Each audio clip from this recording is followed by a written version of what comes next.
All right. So, this is the Neighborhood Street Traffic Calming Program meeting for Bluefield Avenue and Woodberry Drive. I am Harrison Turner. I'm a consultant that works for the Nashville Department of Transportation, and I will be leading these two projects. So, we're going to start with a brief overview of kind of what the program does, how these two street segments got selected, and then go over a concept of what we're planning to do with these two streets to try to calm the traffic down to a safer speed for all the users, pedestrians, bicyclists, and vehicle. Trying to really, make it a nice, safe community for everybody involved. So I'll go ahead and get started. And feel free, if you have any questions, go ahead. You can speak up and I'll answer. I will take questions at the end as well, and then you can always drop your questions in the chat. We have Abigail with us that is going to be monitoring those questions as they come in, and we'll be happy to answer all questions that you have as we go through the presentation. So moving forward, the first question, kind of what is traffic calming? So the neighborhood streets traffic calming program, we really focus on residential streets. We're not trying to slow down interstates or highways or anything like that. We're looking for streets in neighborhoods that people walk, bike, live on.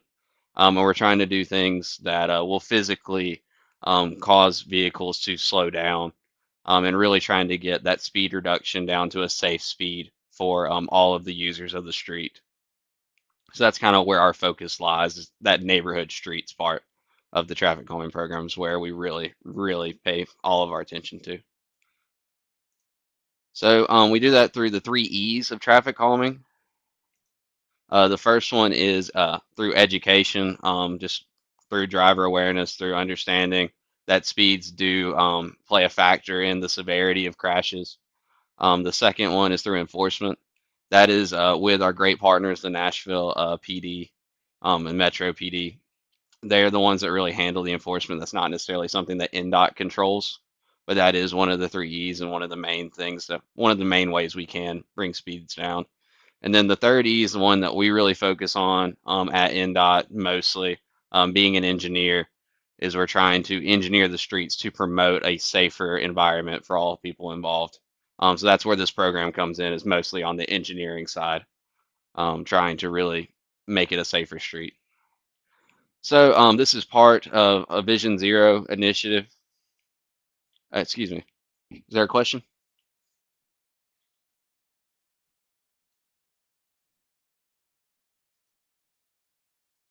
Sorry. I'll continue then. So this part of the Vision Zero, which is having zero deaths on the streets. So when a pedestrian gets hit by a car going 45 miles an hour, the chances of the pedestrian surviving is only 35%. Where if you get that speed down to a safer 20, 25 mile per hour, the chances reaches 89, 90%. It's a lot more. If the accident does happen on a slower speed, the chances of pedestrian not being seriously injured is a lot higher. So that's really the main goal of the program, is to get cars going at a safe speed that if there is an accident, the worst doesn't happen. So this is a very, very popular program. The last application cycle, we had over 500 neighborhood streets that had applications on file all across Metro Nashville. And we selected 85 streets in the summer of 2023 from that selection cycle. And these were two of the 85 streets that were selected. So there are things that NDOT does for streets outside of the traffic calming program, sidewalks, bikeways, paving, pothole repair, all of that. If you have any issues or questions, can be directed to Hub Nashville. It's hub.nashville.gov, or you can call 311. They also have a great app. I personally have used it to fix some sidewalk that was broken around my house. It's great, and it gets things in the queue and gets it sorted to the right people. So if you have any questions outside of the traffic calming program, that's a great resource to use. So how your streets got selected, there are 5 different criteria we use to put the streets in and compare. The main one is vehicular speed. That's the main focus of the program. And we focus on 85th percentile speeds, which is 85% of cars are going at that speed, or are going up to that speed. So that's kind of the main thing we focus on. Another big data point that we use is the volume of the street. Then there's also the destinations, schools, churches, things that people would most likely want to walk to, restaurants, that sort of thing. And then other factors such as non-driver accommodations. Is there sidewalks or greenways that you could walk on instead of in the street? And then also vulnerable users is another factor. So the first street that was selected, we're going to go through both streets as part of this program, or as part of this presentation. The first street's Bluefield Avenue from Lebanon Pike to Donaldson. It had an 85th percentile speed of 37, which is higher than what we want in that 20 to 25 mile range. It did have volume around 16,000 vehicles a day, and it's a decently narrow street, about 23 feet. The second street that was selected, was Woodberry Drive from Donaldson Pike to McGavick Pike. They had an 85th again of 37, roughly the same volume at 1,600, and then the similar street width of around 22 feet. And these are the two streets that are highlighted. You can see in green. This is actually from our GIS tracker, which will show streets that have been applied for, streets that currently have traffic calming on them, and streets that are in the that are currently in the queue to get traffic calming installed. So Woodbury is right there, highlighted in yellow on the bottom of the page, and then Bluefield Avenue is up on the top. So the ways that we are the tools in our toolkit that we have to be able to actually calm the traffic on the streets. We start with speed cushions. This is kind of our bread and butter. It's really the thing we do that we think has a great impact and really is able to slow vehicles down. They're rubber. They're about 3 inches tall. We can do them in different lengths depending on the type of roadway and how abrasive we want them to be to vehicles. You can do longer speed cushions or shorter speed cushions to try to match the characteristics of the streets.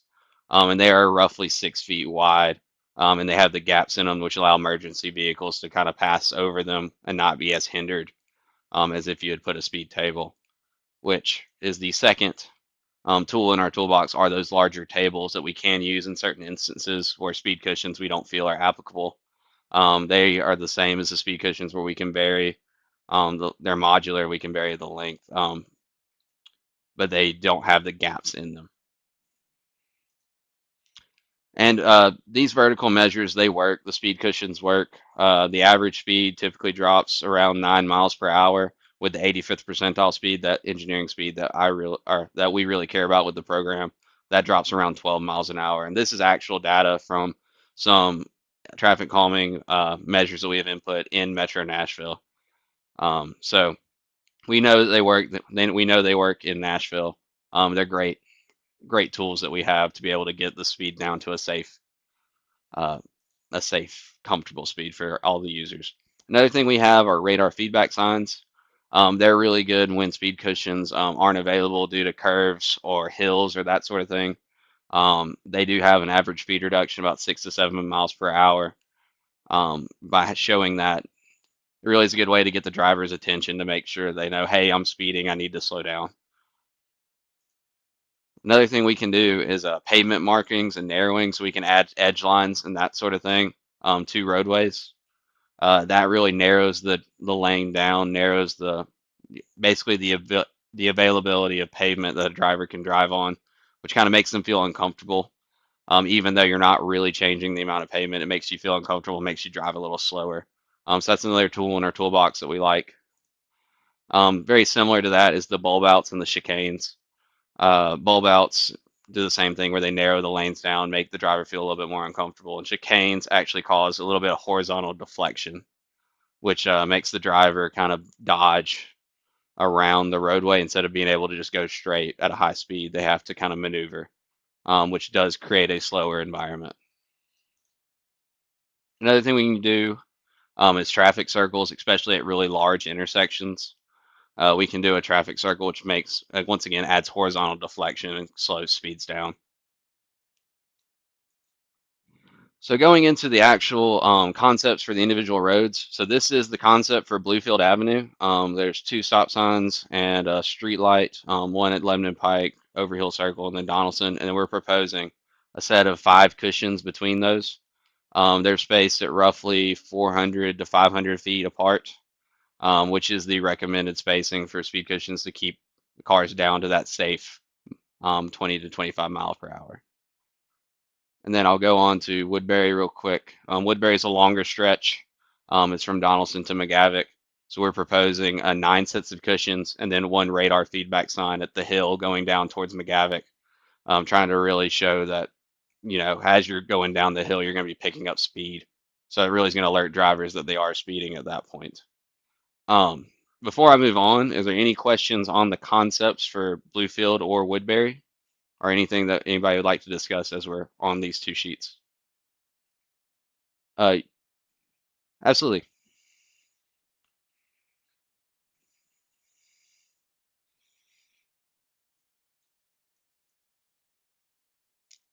I have not considered that exact treatment as part of this. We try to focus on those vertical measures, like the speed cushions that slow cars down without making them stop completely.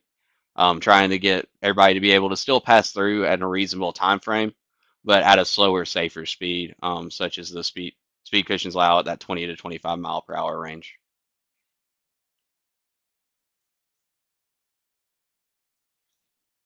Yeah, so we'll go back up. So we shoot for a spacing of between 400 and 500 feet between the cushions. That does vary a little bit based on street configurations. And then Bluefield has a stop control in the middle at Overhill Circle, so we have to factor that into our spacing as well. So, and that's based on a multitude of guidance, federal, state, and local guidance, along with personal experience that we have um, from the program and previous installations. That 500 feet spacing is really kind of where the sweet spot is for that safe 25 to 20 mile per hour speed.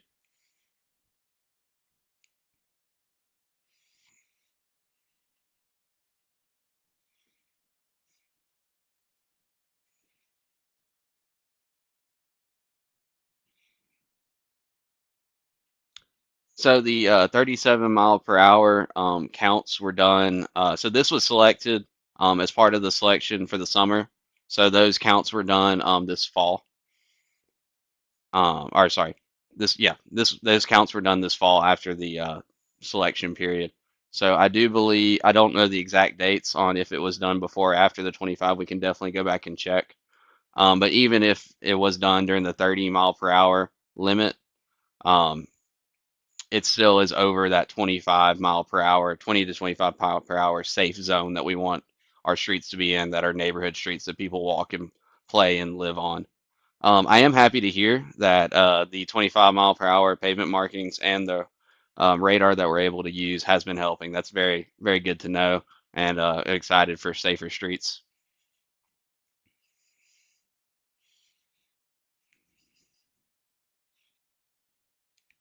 Yeah, so that is the one good thing about the speed cushions. You can see in the top left of the screen, they do have the gaps that allow emergency vehicles such as ambulances and fire trucks to be able to kind of ride more over the speed bumps or speed cushions without having to really have a ton of deflection.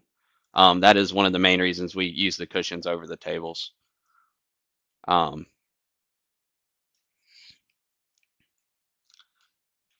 I will have to double check Colonial Circle. I'll look at that real quick as we're talking to make sure. But are they the 6 foot wide rubberized speed cushions on Colonial Circle?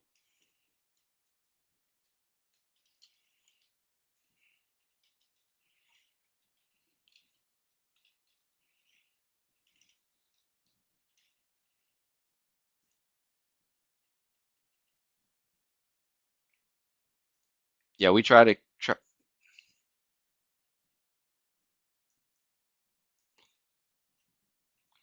Yes, I just looked it up, and those are very similar to what we used on Colonial Circle with the cushions. And it allows vehicles with wider wheelbases, such as ambulances and fire trucks, have less difficulty getting over the cushions than a standard sedan.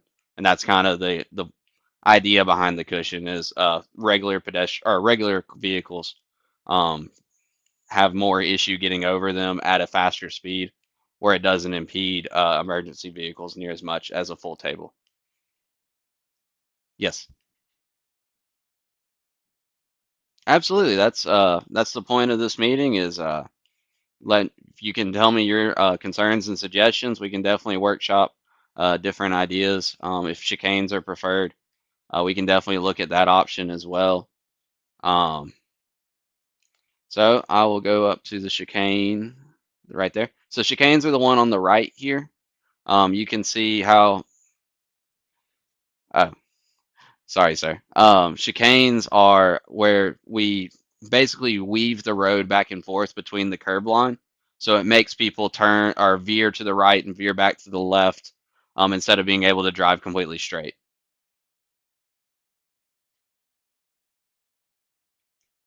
That is correct. The one I'm showing is a designation of the on-street parking using striping, and then varying the on-street parking between left and right, trying to get the vehicles to dodge the on-street parking locations. So they have to sway left to right to left to right. Um,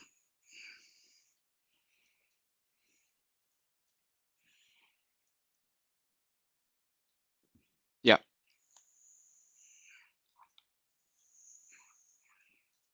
Uh, Unfortunately, I do not have a photo of the what you're talking about, narrowing it from a two lane down to a one lane and then back up to a two lane. That is not something we typically do with the traffic calming program. It's not one of the tools we typically employ. I'd be happy to take it.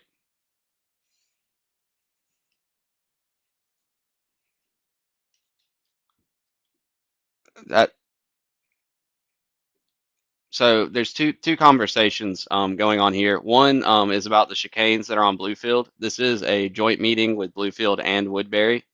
So we're happy to talk about both concepts. Um, so there are two conversations going on concurrently at the moment. Got you. So that is one of the things with the traffic calming program is we do prioritize streets that have that 85th percentile speed, which is what engineering studies are predominantly based on, being higher than we view as acceptable compared to other streets around. So this of the 500 plus applications, Bluefield was in the top 85 as needing traffic calming, at least per our studies. So that's kind of the idea here. Now we're just going over kind of ideas and concepts to get that speed down to um, a safer speed for all users. The current concept is using the speed cushions, which are tried and true and part of the program. That's kind of our, like I said, our bread and butter. But we're happy to entertain other ideas. And if there is a balloting process as part of this program at the end, you can always vote no if you do not think that it's that big a deal. But we leave it up to the residents. Only be for residents of Bluefield Avenue. For Woodberry, it will only be for residents of Woodberry.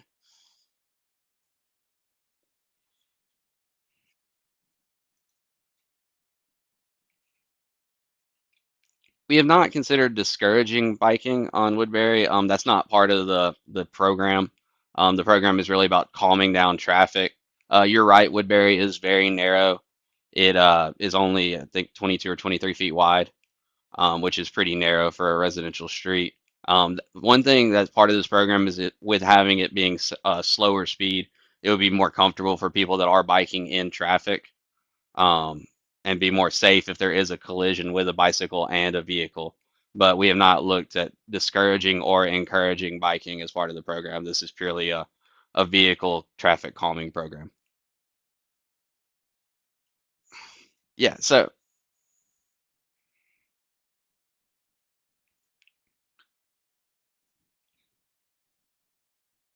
so a chicane is basically when you redo the striping to make a car have horizontal deflection of their driving path, which makes them slow down to be able to make the horizontal deflect or to able to traverse across the horizontal deflection. Woodbury and Bluefield are both very narrow, and do not, and typically chicanes are used in conjunction with either medians or on-street parking. Since neither of those are an option for Woodbury or Bluefield, chicanes on those areas would be very difficult. The edge lines. Yeah, it's definitely something we can consider. That's part of the lane narrowing tool in our toolbox. I'll definitely make a note to consider adding that if they're not already there, or even refresh them if they are.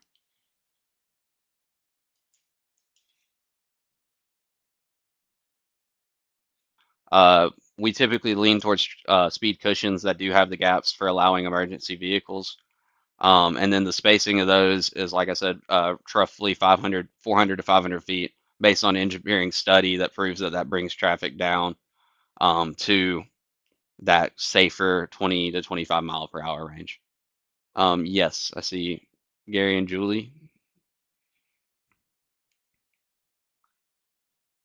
So a typical vehicle wheelbase is not wide enough to go through the middle. So this is a three cushion design. With the road as narrow as Woodbury and Bluefield, it'll probably be a two cushion design. But traditional vehicles, sedans, SUVs, hatchbacks, those sort of things, the wheelbase isn't wide enough to really straddle the cushion, unlike a fire truck. Yes, Josh.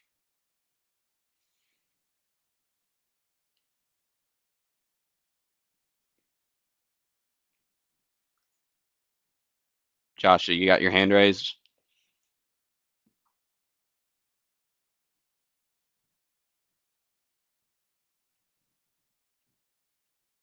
Absolutely.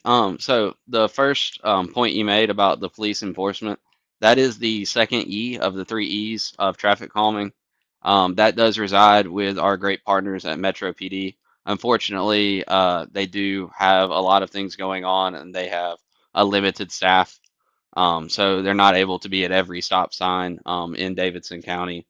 Unfortunately, it would be great if they were and make my job a lot easier. But they do what they can with the resources they have.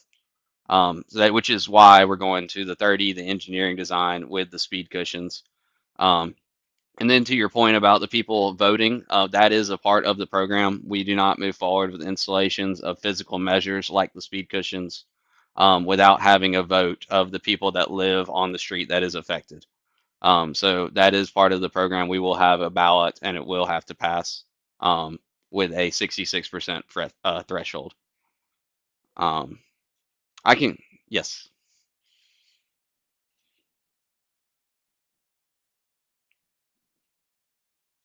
that should be correct. Um, yeah, so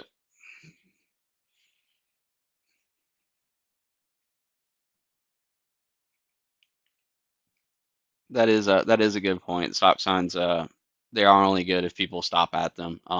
The other thing with stop signs is they're not technically a traffic speed control device. They are a safety device. And there are federal warrants about when you're not supposed to include stop signs on roadways. So they're not, their main focus is not slowing down traffic. Their main focus is making people stop due to an unsafe situation for them to proceed. Uh, so that is why we're proposing including the cushions, which their main focus is slowing down vehicle traffic to a safer speed. I know that we've had a lot of comments on the design so far. I know we've already talked about ballots and things, so I'm going to go ahead and move forward with the presentation, go through the process moving forward, and then we can always come back to go back through the design if there are any further questions.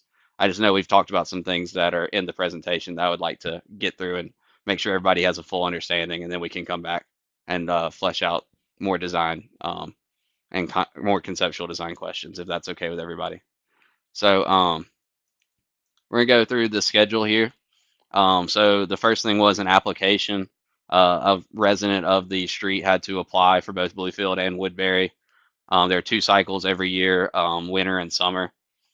Then we go through, collect data, collect the speeds, volumes, that sort of thing, and prioritize the streets. We selected 85 as part of this selection cycle. Where we are right now is the neighborhood meeting, which we did send out mailers to everybody on Bluefield and Woodbury with a WebEx link and coordinated that with the person that applied for the street, and then with the council member as well was involved. The next thing moving forward from this is a full design. So what we've shown is a conceptual design that still is able to make changes, things like that. Fully expect to get input from all of you on what the neighborhood really wants to see out there. We're going to do some field reviews to, really define the concept or really define the design. The next step is, if you would prefer, we can have a second meeting to go over these two streets. We can either do one street, both streets, or do them separately as part of the second meeting. And that would be coming forward at taking all of your comments in, really redefining the design and getting it all laid out, and then presenting that back to you with more definite answers as far as cushion locations, striping, that sort of thing. Um, the other option is, if there was a consensus from the group that everything was good with the current concept, we could just go straight from design into an online ballot. The ballot will be sent out via mailers, very similar to the postcard that you got today, or you got the past couple weeks for the meeting today.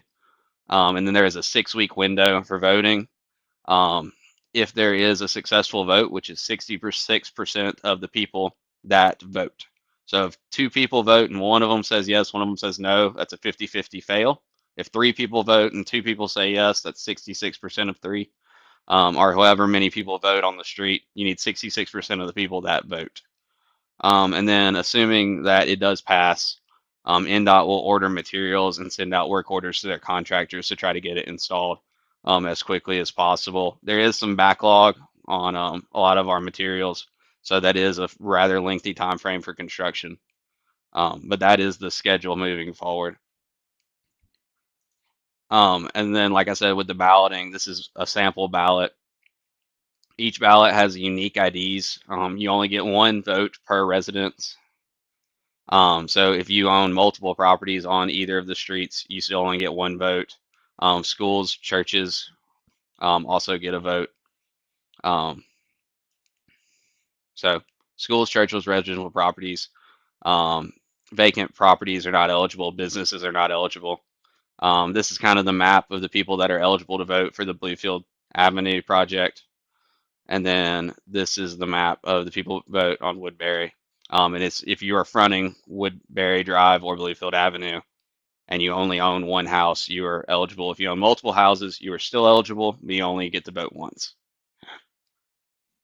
All right, so moving forward, back to questions. I saw a couple come in the chat. Abigail, can you read those out for me?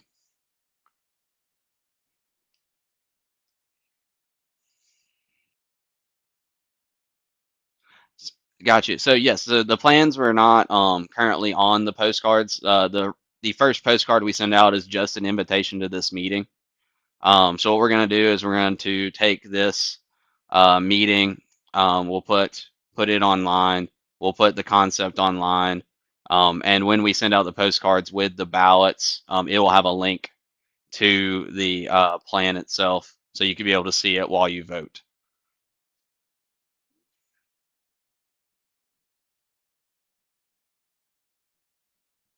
It sounds, with as much a conversation that we've had, especially at least with Bluefield. I'm assuming you were also asking about Bluefield, that we probably should have a second meeting. You're on Woodbury, okay. Um, well, if anybody wants a second meeting, we'd be happy to provide one. Our general consensus is, if it's an if everybody wants to just move forward, then we'll move forward. If there's anybody that thinks a second meeting is valid, we will have the second meeting. So if you are requesting a second meeting for Woodbury, we can definitely do that. That's fine too. Yeah, that's completely. Yeah, we will post it on the Traffic Calming website, on Nashville, or Nashville Traffic Calming. You also feel free. You can email me directly at harrison.turner@kimley-horn.com. Or a better way to do it, and I'm gonna flip it on the screen, is NDOT TrafficCalming.Nashville.gov. Just mention Woodbury Drive, and that email will get sent to me. So NDOT TrafficCalming.Nashville.gov is a great way to ask any questions, or if you want to see the plan, we'll happily send it out, and we will post it online. Yeah, Harrison.Turner at Kimley-Horn.com. So that's HARRISON dot TURNER at KIMLEY dash HORN.com. Yeah, I'll happily accept any emails from the group as part of these two projects. Um, always want to make sure that the community, really has a say in what's going on your streets. I saw another question come up. Yes, go ahead.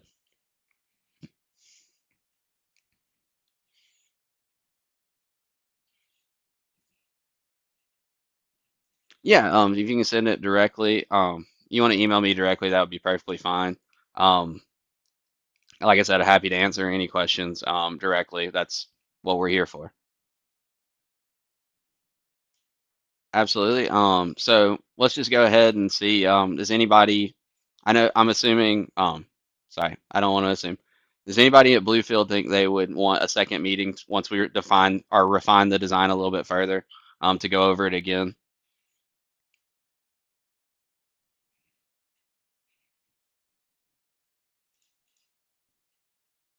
That's perfectly fine. It does take us a little bit of time, about a month or two, to really refine our design, go out, do field reviews, get everything nailed down from the design standpoint. So you're looking at another meeting would be in a couple months.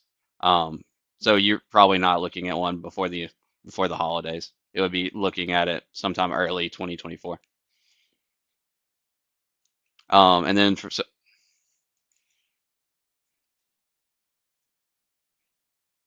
so we have one reading on the speed that we have used for this prioritization and selection. I don't know the exact date of it, but I can definitely look that up and have that as a point. It looks like we're wanting a second meeting for Bluefield. We typically do one speed, and it's a 24-hour count. And it's done on a standard day. And there's a bunch of different guidelines on when you can and cannot take traffic counts. But it's a standard day, typical 24-hour speed count, as typical of a traffic engineering study. And it is done once per application cycle. So when we have all of our applications come in, we go through and filter through the ones that are applicable for the program. They haven't already, been looked at, things like that, that we need to get new information for, and then we'll go through, get to like the information, and then prioritize from there. Yeah. Um, Go ahead.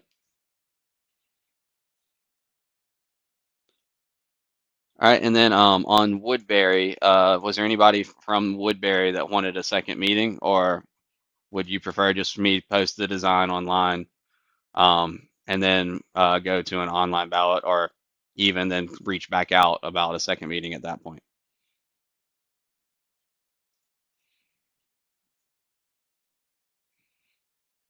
Absolutely. We'll get the plans posted. You'll have time to review it. While you're doing that, we'll be refining the design based on the comments from this meeting. We'll relook at the number of cushions on Woodbury. We'll look at some different options on Bluefield, and we'll come back what we feel is the best engineering design on our end, to present at meeting two, for concurrence with the group. But we can have a second meeting for Woodbury as well. That's not a problem. Absolutely. Here to help. I saw a couple more things. Sorry, I can't share screen and read the chat at the same time. So Abigail, is there anything else coming in the chat?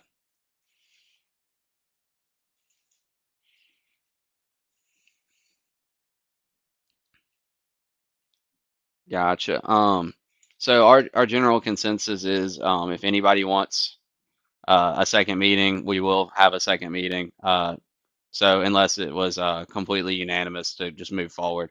So I've heard some different things about second meetings from both groups. I think we'll move forward with second meetings on Bluefield and Woodbury just to make sure everybody's okay with that. And I'll go ahead and show.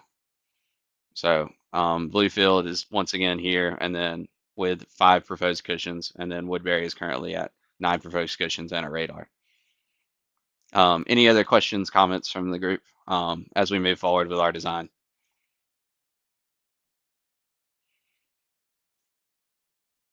That is not something we typically do with the traffic calming program. I can look into it. And we have a group of consultants and NDOT staff that all do this. I can put it before the group and we can kind of brainstorm doing what you're talking about with the lane narrowing down to almost a one-way on Bluefield. We can definitely look at that as part of the group, but it is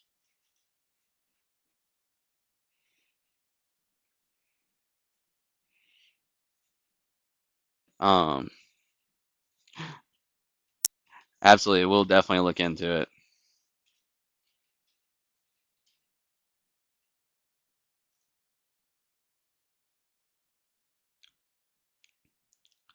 Yes,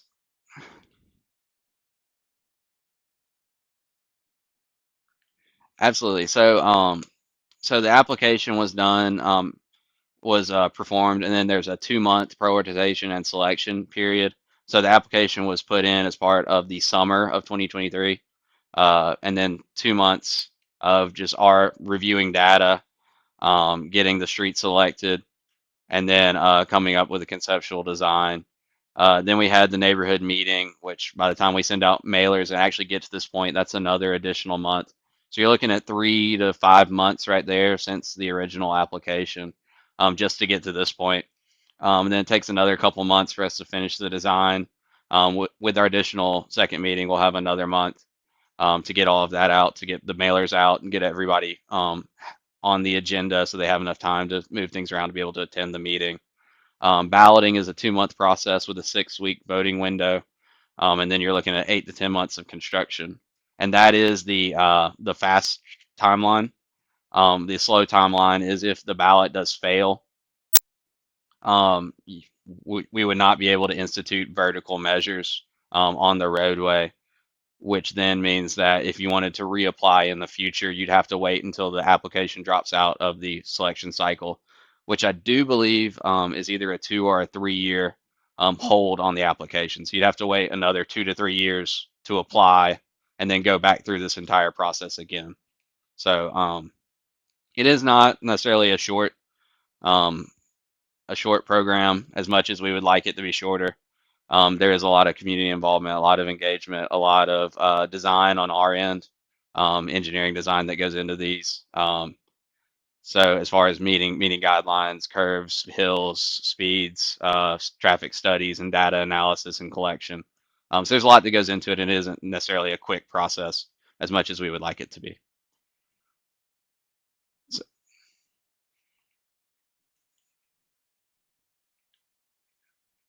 yeah. So the pads, they're rubberized and modular.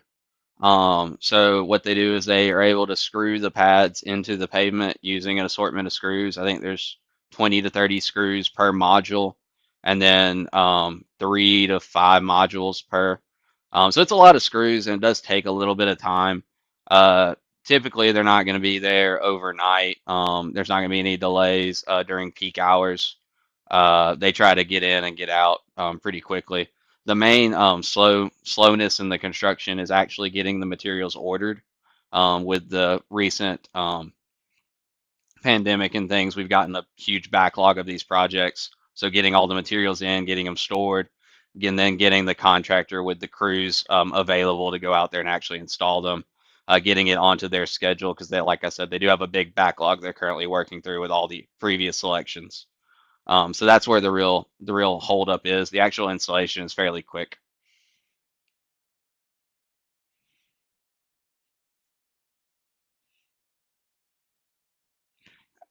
Absolutely, that sounds like the way we're moving forward. It looks like for both Bluefield and Woodberry, we're going to go ahead and post the current conceptual, make sure everybody has access to it so they can look over and review it.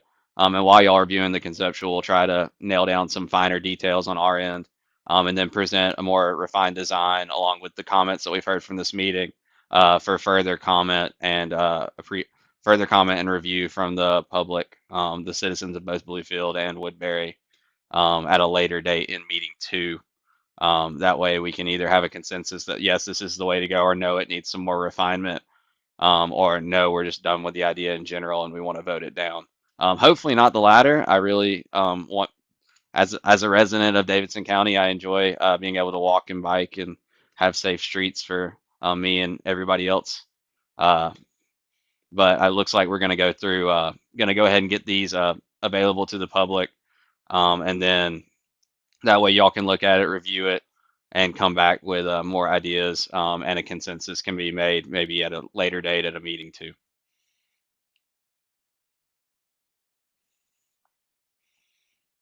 So that is one of our major concerns actually with the program is motorcycles. They do fairly well with the bumps on straightaways.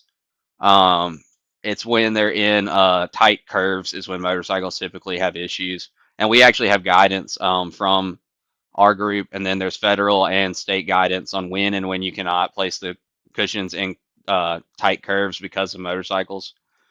We, as a city, actually have a stricter guidance than the federally accepted guidance on when you can do that. So we definitely consider motorcycles. That is a large portion of our conversations as a traffic calming team. Actually, revolves around how motorcycles are affected. We actually have several motorcycle riders that are part of our engineering design team that do these designs and install these cushions.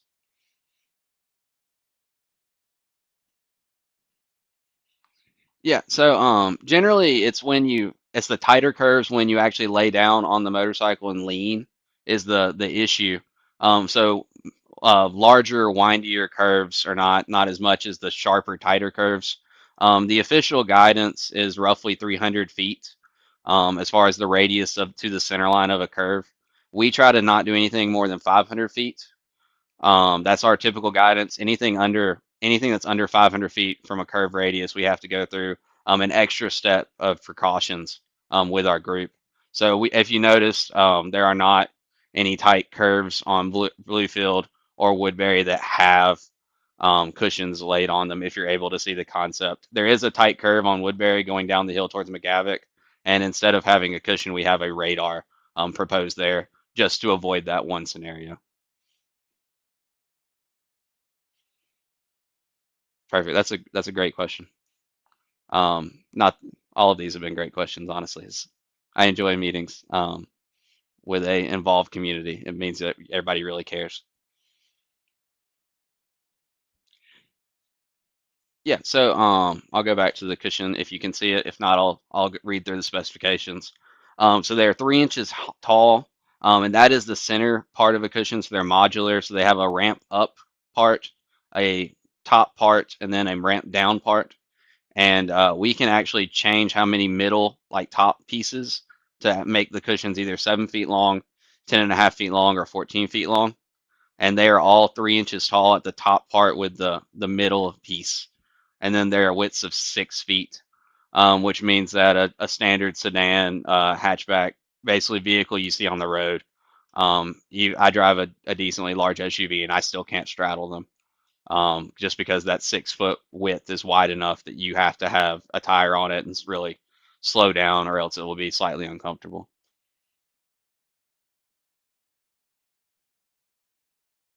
I saw. Go ahead.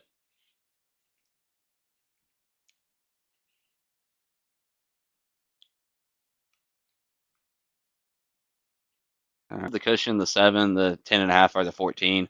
That's generally based on the use of the roadway. If we have more volume on a more rural type road, we may go to a longer cushion, as they're typically not as abrupt. A shorter cushions are typically for more urban, tighter homes, more homes on the street, really kind of slowing it down.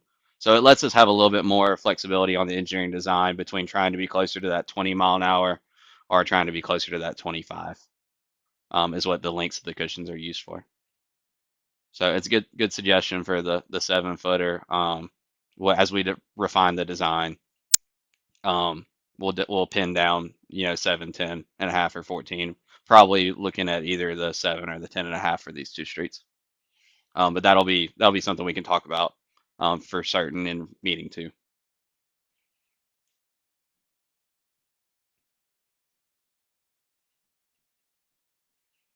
So those chicanes that we're talking about, and I pulled up on a second screen the one on Kirkland that was mentioned over in Inglewood.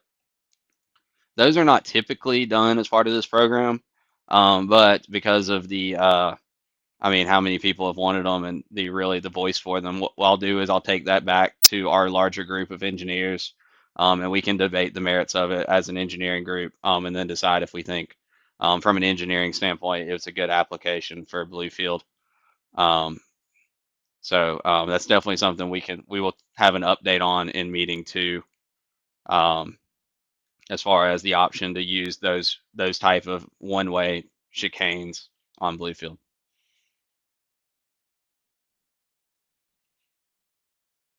Not a problem. Absolutely. Happy to have everybody's input. Like has been stated, people on Bluefield will be the ones that are able to vote for the traffic calming that is on Bluefield. Whatever the final design may be. Happy to have a meeting too that is going to be scheduled in the next coming months as we refine our design and as we take in the comments from the group and then talk it over some different options with our engineering group that we have with Kimley Horn and NDOT. And we'll come back and have a meeting too, whether it's virtual or whether we do a in-person hype with a virtual option. We call them hybrid meetings. We can do one of those two. If there is a meeting already set up, we could maybe tag on with that. We're happy to have whatever we need to do as far as reaching out and getting the residents of Bluefield involved because it is the street that they live and work and play on. So happy to have a second meeting if for this design.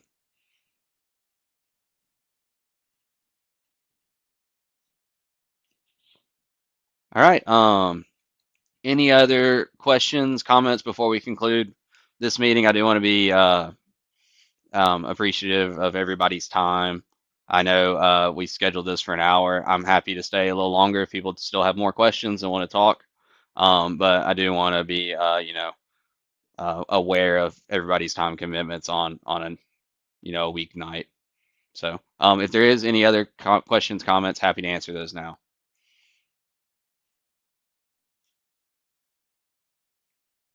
All right.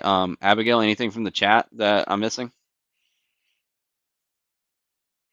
Oh, absolutely.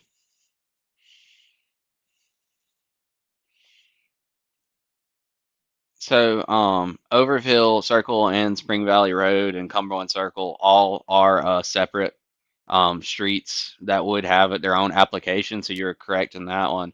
That is, I know Bluefield Avenue is a cut-through road between Lebanon Pike and Donaldson Pike. And the reason for that is a lot of convenience of avoiding that intersection, and then it's able to shave off a little bit of mileage. When you start adding more and more loops to that detour route, um, it's more distance that people would have to travel to try to cut that intersection, rather than going over the speed cushions at a safe and a reasonable speed. Um, so that is a concern that there is some traffic or traffic shift as part of these projects. But the main focus with Bluefield is really slowing down the people that are coming through, and not just darting between Lebanon Pike and Donaldson Pike, which the current concept with the speed cushions should allow for those speeds to be slower and safer. But that is a concern that we constantly look at.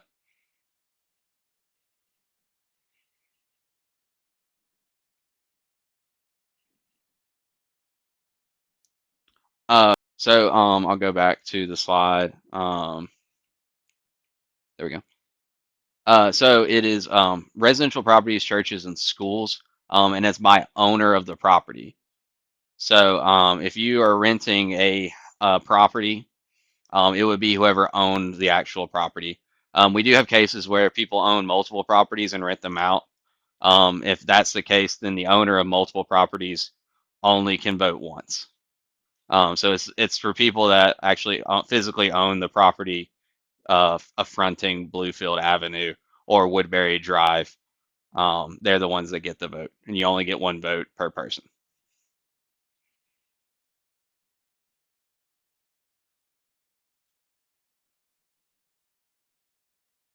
Yes. I'm assuming, are you talking about the portable stands that have the police logo? Yes. So that is not something that's part of our NDOT traffic calming our neighborhood street traffic calming program. So you could put in a request through Hub Nashville if you would like something like that. So that is hub.nashville.gov. I'll go back to the slide if you can see it. Yeah, hub.nashville.gov. You can also call 311 or there is an app. That would be the best way to put in the request, would be through the hub.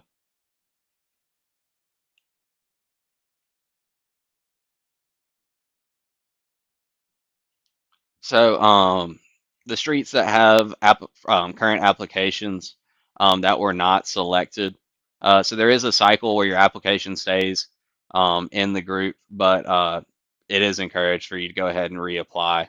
Um, to make sure that you're in the selection cycle. But once you're in the selection cycle, there is, I think it's a 2-year period until your application rolls off.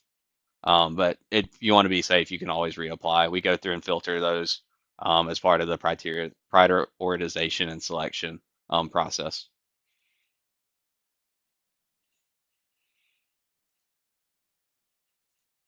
But there we go.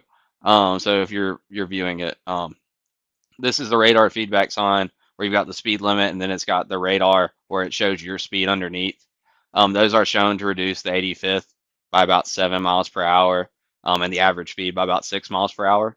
So they're good tools, particularly when you're not able to install a vertical measure like a speed cushion. So that is something that is in our toolbox, and we can definitely consider that for Bluefield if that would be preferred over like a cushion location. Um, so that's definitely something we can consider as part of the design. It's not necessarily a temporary solution at this point, though. It would be part of the full design. I saw a couple more things flash up on the chat. I get notifications, but I can't actually read them. Is there anything else?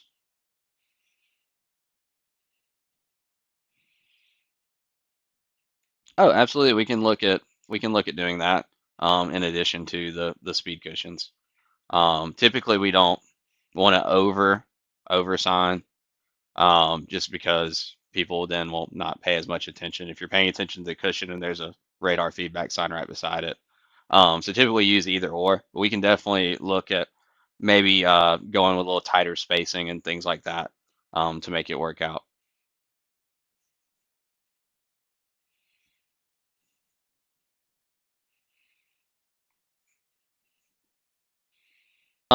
There that is a concerning issue. Google is not, they're great, and I use Google Maps daily, but they do not necessarily understand when to keep people on certain streets. That is unfortunately not something that uh, the neighborhood street traffic calming program has control over. Uh, but if we do, I know Google's algorithms are based on um, usually the fastest route. So if the average speed drop or the 85th percentile speed drops from 37 miles per hour for the stretch to 25 miles per hour for the stretch, there's a potential for it to stop diverting people this way. But that, unfortunately, we don't control where Google sends people as far as the routes they choose.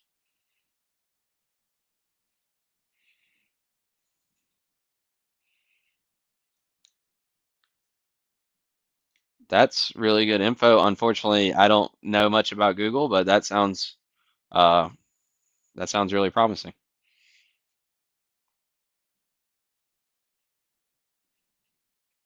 And going back to a previous comment, it does look like I'm looking at there is an online GIS that you can get to from the National Traffic Calming website, and it does show that Spring Valley Road and Cumberland Circle have both been applied for um, in March of 2023. So they're in the queue, but if you want to reapply for them, we will happily accept the application, and then we'll filter those as part of the selection process. Awesome. Any final questions as we kind of get closer to wrapping up?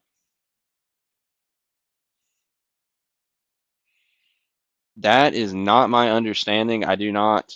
I know there are a lot of very strict privacy laws about taking in data and logging it. My understanding is they do not log data.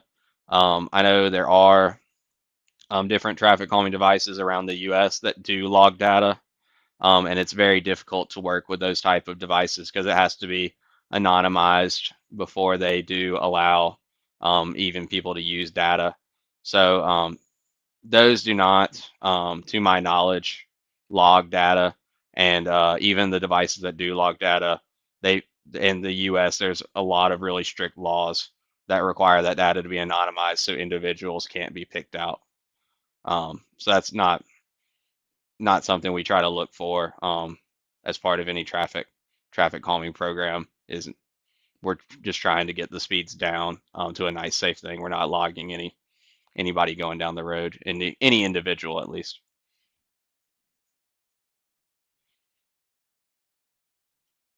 Awesome. Anything else in the chat?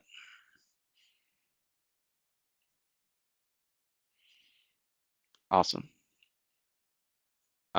So what we'll do moving forward, unless there's any other questions, uh, we'll look at Bluefield Avenue. I'll talk with our engineering group about the chicane option, and then really kind of go about the merits with that. We'll look at the spacing on Bluefield, potentially adding in a radar feedback sign if we think it's applicable, as well as on that option with the cushions. We will, from an engineering standpoint, engineering team, determine what we think is the best option for Bluefield. And while we're doing that, we'll set up a second meeting in the next couple months. It'll be after the new year, in coordination with this group, and we'll coordinate with the original applicant on whether we want to do virtual again, like we're doing, or whether we want to do it in person with a virtual option. Then on Woodberry, we'll do kind of the same process. We'll look at how many cushions we have, look at the spacing of them, and kind of re-go through that process, really define where those cushions are going to be for the Woodberry design, um, and then come back with a meeting too for Woodberry in the same kind of time frame. So that's the current plan of attack. And unless there are any other further questions, have a great night. It's a pleasure to meet with all of you.